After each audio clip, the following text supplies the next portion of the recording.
Plate తీసుకున్నప్పుడు దాన్ని 4 భాగాలుగా డివైడ్ చేసుకొని, ఒక భాగం మసాలాలేవి లేకుండా వండిన కూరగాయలు, స్టీమ్ గాని, సాటెడ్ గాని. ఇంకో పోర్షన్ ప్రోటీన్. వెజిటేరియన్స్ అయితే అన్ని రకాల పప్పులు, తోఫు, పన్నీర్. స్ప్రౌటెడ్ ఇంకా బెటర్. నాన్ వెజిటేరియన్స్‌కైతే లీన్ మీట్, రెడ్ మీట్ కాదు, మటన్ కాదు, చికెన్, ఎగ్స్, ఫిష్.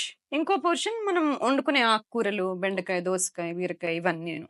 ఇంకో పోర్షన్ సడెన్‌గా చేంజ్ చేయకూడదు. ఎన్నో సంవత్సరాల నుండి నేను వైట్ రైసే తింటున్నానండి. సడెన్‌గా నువ్వు బ్రౌన్ తినేసేయి, రెడ్ తినేసేయి, బ్లాక్ తినేసేయి కాదు. ఫస్ట్ సాటిస్ఫై అవ్వాలి. లేదంటే 2 డేస్ మనం చెప్పింది చేస్తారు. థర్డ్ డే తర్వాతెళ్లి ఓవర్ ఈట్ కుమ్మేస్తారు మొత్తం. చేస్తారు. సో, వైట్ రైసే అలవాటుంది. సడెన్‌గా చేంజ్ చేయలేరు. వైట్ రైసే ఇద్దాం. మేబీ ఇంతకుముందు అది 3/4గా ఉండే పోర్షన్ సైజ్ 1/4కొచ్చింది. అంటే ఓవరాల్‌గా మనం ఇచ్చే ఫుడ్‌లో కార్బ్స్ నుండి వచ్చే ఎనర్జీ తక్కువైంది. హుహు. ప్రోటీన్ పెరిగింది. ఫైబర్ లేదు ఫైబరు. ఇన్ని రోజుల్లో. హ్మ్. ఫైబర్ యాడ్ అయింది. And top on that fats. Good fats we should add.